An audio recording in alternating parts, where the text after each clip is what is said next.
Hello नमस्कार Brahma channel में आपका स्वागत। हम आपको बहुत ही महत्वपूर्ण जानकारी देने वाले हैं अतिथि शिक्षकों के नियमितीकरण को लेकर, नियुक्ति को लेकर। अतिथि शिक्षकों को जो भी समस्या आ रही है नियुक्ति को लेकर, तो उसके संबंध में डीपीआई ने एक आदेश जारी किया गया कि अतिथि शिक्षकों को किसी भी हालत में निकाला नहीं जाएगा। डीपीआई की ओर से कोई भी आदेश जारी नहीं किया गया है और डीपीआई में बहुत सी शिकायतें दर्ज की जा रही और सीएम हेल्पलाइन में भी शिकायतें दर्ज की जा रही है, जिसकी समस्या का जल्द ही समाधान किया जाएगा।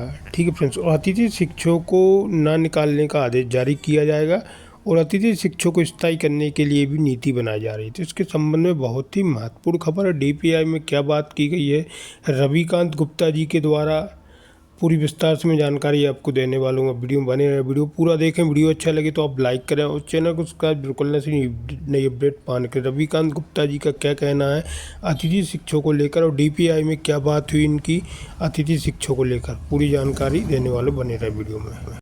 आज मैं शाम को 5 बजे के बाद डीपीआई में था। कई बातों को लेकर के मैंने बात की। आज सबसे पहली बात जो अनियमितता पूरे प्रदेश में भर्ती को लेकर हुई है उसके बारे में बात की गई। उन्होंने आश्वस्त किया है कि जो भी शिकायतें प्राप्त हुई हैं संचालनालय में, जितनी भी शिकायतें आई हैं उन सभी शिकायतों पर जांच होगी। दूसरी चीज कि जो प्रिंसिपल या प्रभारी आपके शिकायतों के संबंध में सीएम हेल्पलाइन जो आप लोग करते हो और उसमें जो जवाब दिया जाता है, मैंने अक्सर ये देखा है कि वो जो जवाब देते हैं सीएम हेल्पलाइन में हमेशा झूठा रहता है। साथ ही वो तो झूठा रहता ही है, साथ में ही जो पीड़ित व्यक्ति है जो शिकायत करता है, कभी उससे पूछा भी नहीं जाता है कि हाँ भाई आपको प्रॉब्लम थी, आपने शिकायत की थी, क्यों की थी, क्या इन्होंने जो जवाब दिया है वो सही है कि गलत है। इस बात को लेकर हमने उनसे बोला कि सर कम से कम शिकायतकर्ता की कथन तो लिए जाए कि भाई हमने जो आप जवाब बना रहे हो, जो जवाब आप दे रहे हो, तो क्या वो जवाब सही है कि बस आपने जवाब दे दिया और हमने मान लिया, जो पूर्णतः है पूरी तरह से गलत है। ये तो आप भी समझते हैं, क्योंकि जब हम शिकायत करते हैं, शिकायतकर्ता जब शिकायत कर रहा है, प्रिंसिपल ने लिख के दे दिया यार इनने ऐसा काम किया था, इनका कार्य व्यवहार अच्छा नहीं था, इनको हमने नियुक्त, इन्होंने फॉर्म ही जमा नहीं किया था, और आपने उससे बिल्कुल मान लिया, तो फिर शिकायतकर्ता की वैल्यू कहाँ रही? भाई आप शिकायतकर्ता से पूछो, आपने उसे जब शिकायत की संतुष्ट और असंतुष्ट के समय आया, वो असंतुष्ट हो गया, वो L1 से L2 में पहुँच गई, फिर वही जवाब, फिर L2 से L3 में पहुंच गई, फिर वही जवाब, फिर L3 से L4 में गई, और वापस वही क्रम चलता गया, और अंतिम में जो व्यक्ति पीड़ित है वो परेशान होकर के शिकायत भी बंद करवा देता है। भैया चलो हटाओ, कौन पंचायत करे, और थक हार करके वो पूरे केसों को छोड़ देता है। तो इस बात को लेकर भी हमने आज काफ़ी चर्चा की है। उन्होंने इस चीज़ के लिए कहा है कि हम जल्द ही जो भी संचालनालय को शिकायतें प्राप्त हुई हैं उसके संबंध में हम तत्काल कार्रवाई करेंगे। साथ में ही जो सीएम हेल्पलाइन में जो प्रिंसिपल या प्रभारियों ने गलत जवाब दिए हैं उनके लिए भी हम कार्रवाई करने का प्रस्ताव सभी डीओ और को जारी करेंगे।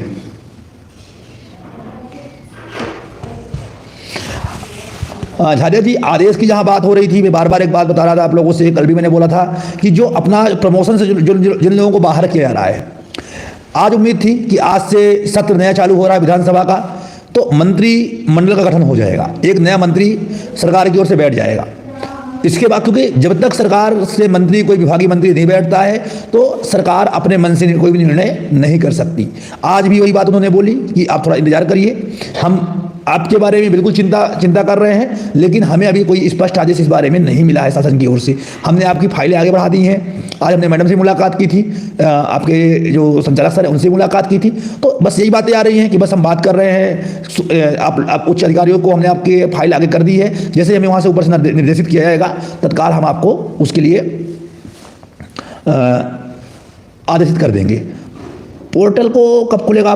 पोर्टल के लिए थोड़ा समय लग रहा है। उन्होंने लिख के दे दिया है शॉर्ट टर्म वैकेंसी जल्द चालू होगी, इसके लिए उन्होंने कह दिया कि शॉर्ट टर्म वैकेंसी में अधिक लोग नहीं हैं, शॉर्ट टर्म वैकेंसी अब जल्द चालू करवाएंगे, और जितने भी लोग शॉर्ट टर्म वैकेंसी में काम कर रहे हैं सबको मानदेय भुगतान होगा, लेकिन जिनकी ज्वाइनिंग अक्टूबर तक हुई है उन्हीं का होगा।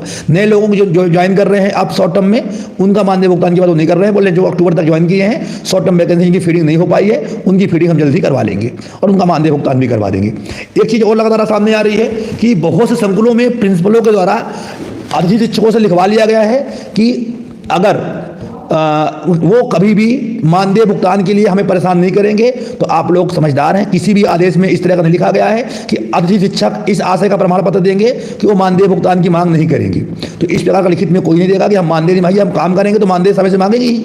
और बहुत सारे संकुल वाले क्या बोलते हैं कि हमने डीओ को बीओ को बोल दिया है, और वो डीओ के पास जाइए, बीओ के पास जाइए। जब डीओ के पास जाते हैं लोग तो क्या बोल रहे हैं कि आप संगठन से बोलिए, डीपीआई में बोले। हम डीपीआई में रोज बात कर रहे हैं इस बारे में। वो यही कहते हैं कि हमने बजट उपलब्ध करवा दिया है, मानदेय भुगतान अगर जहाँ बजट नहीं है तो वहाँ का डीओ और बीओ हमसे बजट की मांग करे। ये कोई जवाब नहीं होता है कि भैया हम बजट नहीं है, अपने अध्यक्ष को बोलो वो जाए डीपीआई में। अध्यक्ष क्यों जाएगा मांग करने बैठ की? भाई आप अधिकारी हो, आपके अंडर में कर्मचारी काम कर रहा है, तो ये आपकी जिम्मेदारी बनती है कि आप समय पर बजट की मांग करो और उस कर्मचारी का मानदेय भुगतान करवाओ। तो ये अपना पल्ला मत झाड़िए। आप लोग डीओ और बीओ से ये बोलिए कि सर ये आपका काम है और आपको ही करना है। आप ये नहीं बोल सकते हैं कि अपने अध्यक्ष को बोलो कि वो जाकर के मानदेय भुगतान की बात करे सरकार से। ये आपका काम है कि आप सरकार के पास लिखित में आदेश दीजिए कि मुझे इतने बजट की आवश्यकता है, हमारे यहाँ इतने लोग कार्यरत हैं और इतने लोगों का मानदेय भुगतान इतने रुपए होना है। तो ये जो बोल देते हैं डीओ ना कि अध्यक्ष को बोलो, तो आप लोग उनसे बोले सर ये आपका काम है, हमारा अध्यक्ष को करने जाएगा ये काम।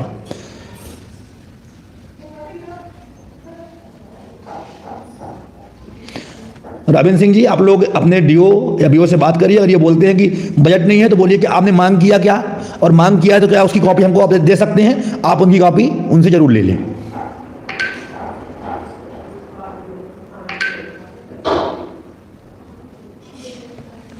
झारिया जी, डीपीआई का आदेश है कि किसी को बाहर ना किया जाए, और डीपीआई अभी भी यही बात बोल रहा है कि हमने किसी को बाहर करने की बात नहीं की है। लेकिन प्रिंसिपल और बीओ का कहना यह है, मैंने कई सारे प्रिंसिपल से बात की इस बात को लेकर के, तो उनका कहना बस इतना ही है कि सर आप हमें लिखित में दे दीजिए, लिखित में एक आदेश करवा दीजिए कि इनका मानदेय भुगतान कैसे करेंगे। क्योंकि अभी तो हम रख लेंगे, हमें काम में दिक्कत नहीं है, लेकिन बाद में क्या होगा कि जब डीपीआई मानदेय भुगतान करने से मना कर देगा तो आप लोग हम ही लोगों से कहोगे मानदेय भुगतान करो, शिकायतें होंगी, और फिर डीपीआई क्या कहेगा कि भैया प्रिंसिपल अपने पेमेंट से मानदेय भुगतान करे। तो बहुत सारे प्रिंसिपलों ने यह भी कहा है कि जिस दिन ये आदेश हो जाएगा तो इनका हम पूरा मानदेय निकाल देंगे। तो आप लोग स्कूल जाते रहिए, कोई दिक्कत नहीं है। बस 2 से 3 दिन का और वो है, जैसे ही मंत्री नया बनता है, विभागीय मंत्री बनता है, और पीएस ये बाल रंग का कार्यक्रम आ गया तो 3 दिन का कार्यक्रम बाल रंग का है, 21, 19, 20, 21 3 दिन का पूरा शिक्षा विभाग इसमें चला जाएगा, सब इसमें बिजी हो जाएंगे। थोड़ा सा वेट करिए आप लोग, मुझे पूरा उम्मीद है कि हमारे पक्ष में एक अच्छा आदेश होगा।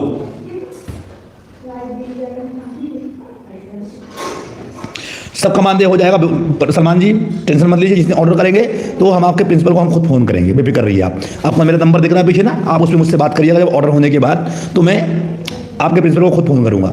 और साथियों, मैं लगातार कोर्ट केस को लेकर के लगा हुआ हूं, और बहुत सारे साथी हमसे रोज परेशान थे कोर्ट केस की फाइनल लिस्ट के लिए। तो आज मैंने कोर्ट केस की फाइनल लिस्ट तैयार कर दी है। जिन लोगों की पेमेंट आ गई थी, फीस आ गई थी, उनके मैंने नाम भेज दिए हैं, बाकी लोगों में हमने नाम हटा दिया है। और आज शाम को, रात में या कल सुबह तक मैं आपको फाइनल लिस्ट की कॉपी आपको यूट्यूब चैनल, इसी यूट्यूब में मिल जाएगी, कितने लोगों के नाम हमने भेजे हैं। हाँ, बाय डिफॉल्ट कुछ लोग अगर जिनके नाम छूट गए होंगे उस सूची में, तत्काल मुझे मैसेज कर देंगे, सर मेरा नाम छूट गया है, तो हम उनका नाम भेज देंगे, उनका नाम भी उसमें ऐड हो जाएगा। वैसे हमने पूरे ध्यान से काम किया है, किसी का नाम हमने छोड़ा नहीं है। पर मान लीजिए कभी बार गलती हो जाती है कि 7 लोगों का छूट गया हो, तो हम उनका नाम तत्काल जोड़ देंगे। तो अभी आपको आज शाम तक में या कल सुबह तक में कॉपी मिल जाएगी, या रात को मैं भी रिकॉर्डिंग करूंगा उसकी, और रात तक मैं उसका आदेश पूरा बना करके कॉपी का वो डाल दूंगा। और जो लोग जुड़ना चाहते हैं, मैं बार बार एक बात को बोल रहा हूं, मैं पूरे ग्रुप में, तो ग्रुपों में देखता हूं, टाइम ही नहीं मिलता मुझे ग्रुप में देखने का, लेकिन मैं जहां तक देख पाता हूं तो बस यही देखता हूं कि इस समय बस कोर्ट केस चक्कर में चारों तरफ से लोग टूट पड़े हैं। तो मैं सबसे ये अनुरोध करता हूं कि जो गलतियां हमने 18 में की थी, दोबारा वो गलती ना हो, सभी लोग एक साथ चले, एक मत होकर चले, और ये लेकर चलें कि हमको सुप्रीम कोर्ट में अपना केस लड़ना है तो लड़ना है, और सुप्रीम कोर्ट से हमें जीत के आना है। बस हमें अपने भविष्य को सुरक्षित करवाना है सरकार से। और इसीलिए मैं अनुरोध करता हूं सभी से, उन साथियों से जो अलग अलग भाग रहे हैं, कि आप लोग एक साथ चलें, एक ही रास्ता पर चलेंगे हम तो सफलता हमें जरूर मिलेगी। और अलग अलग जाएंगे तो अगर एक केस खारिज हो गया, एक हमारे विपरीत में हमारा केस हो गया, तो फिर वही जो 18 में हुआ था कि हम ग्वालियर खंडपीठ और इंदौर खंडपीठ से हार गए थे, और इसके पूरा केस को उसी में डिसमिस कर दिया गया था, तो वही केस आगे भी होगा। इसलिए आप सब लोग समझदार हैं, पढ़े लिखे हैं, मैं किसी के बारे में बोल नहीं रहा हूं, लेकिन आप लोग खुद समझदार हैं, आप लोग अपने हिसाब से काम करिए, बाकी आपकी इच्छा, आपका पैसा है, आप जानिए, मुझे इससे कोई दिक्कत नहीं है। बस मेरा काम है आप लोगों को जागरूक करना, और लगातार मैं करता हूँ। और इसके लिए मुझे बहुत सारी धमकियाँ मिलती हैं, जान से मार देंगे, घर से उठवा लेंगे, ऐसा कर देंगे, हमको बहुत सारे फोन आते रहते हैं, लेकिन मुझे कोई दिक्कत नहीं है। आप जागरूक रहिए, आप लोगों का अच्छा हो, और आप आपके भले के लिए हम लगातार प्रयासरत हैं और भगवान से मुझे उम्मीद है कि जल्द से जल्द आप लोगों का भला होगा। बाकी जो लोग कोर्ट केस में जुड़ना चाहते हैं, आपको पीछे मेरा नंबर दिख रहा है, इस नंबर पर मैसेज कर देंगे कि कृपया आप लोग मैसेज ही करें कि हमें कोर्ट केस में जुड़ना है। तत्काल आप जैसे आप मैसेज करोगे आपको तत्काल एक लिंक गूगल फॉर्म की मिल जाएगी, चाहे उसे आप फिल कर दीजिए या आप जो डॉक्यूमेंट्स उसमें दिए रहेंगे वो डॉक्यूमेंट्स मुझे डायरेक्ट पीडीएफ बना के सेंड कर दीजिए और फीस भी डाल दीजिए। अगली लिस्ट हम तत्काल तैयार करने वाले हैं, अगली लिस्ट अपना जिससे 30 दिसंबर तक अगली लिस्ट का भी केस में कोर्ट में केस पहुंच जाए और हमारा एक साथ हम दोनों को मिला करके केस को सुप्रीम कोर्ट में लेके चल जनवरी में सुप्रीम कोर्ट में हम उसे फाइल कर दें। तो आशा है कि आप लोग समझदार हैं, समझेंगे हमारी बात को और आप लोग अलग अलग ना जा करके एक साथ होकर लड़ाई लड़ने का प्रयास करेंगे। बाकी बातें मैं कल सुबह आऊँगा लाइव, अगर टाइम मिलता है तो, और बात करूंगा और मैं भी आपको कोर्ट केस की लिस्ट डाल दूंगा, आप लोग देख सकते हैं। बाकी जो कमियां होंगी मैं भी कॉल भी करूंगा कुछ लोगों को, तो आप लोग कॉल रिसीव करिएगा। हाँ, एक आरती गिरहरे है, अगर मुझे सुन पा रहे हैं, उनके आसपास के कोई लोग या वो सुन पा रही है, आरती गिरहरे, उनका मेरे पास मोबाइल नंबर नहीं है, इसलिए उनसे कुछ डॉक्यूमेंट्स उनके कम आए हैं तो समस्या हो रही थी। मैं बहुत परेशान था, दोपहर भी मैं उनको कॉल करने का प्रयास, मतलब नंबर मैंने बहुत ढूंढा पर मुझे नंबर मिला नहीं उनका। तो अगर मुझे सुन पा रहे हैं आप तो तत्काल मुझे आप मैसेज कर दें या कॉल कर लें, जिससे आपका मैं उसे फाइनल कर सकूं।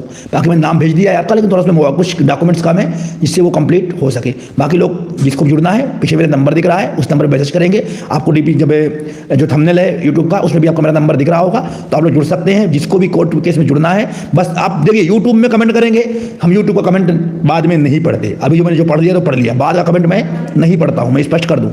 जो कमेंट अभी आप कर रहे हो मैं वो सब पढ़ रहा हूँ, लेकिन मैं इसके बाद कमेंट्स बहुत कम पढ़ पाता हूँ। तो आप मुझे व्हाट्सएप पे ही मैसेज करें, इसलिए मैं आपको नंबर दे रहा हूँ, आप इसी नंबर पर मैसेज करेंगे कि हमें कोर्ट केस जानकारी चाहिए, हमें जुड़ना है, आपको वो पूरी जानकारी उसी में उपलब्ध हो जाएगी। जुड़ने के लिए धन्यवाद, गुड नाइट।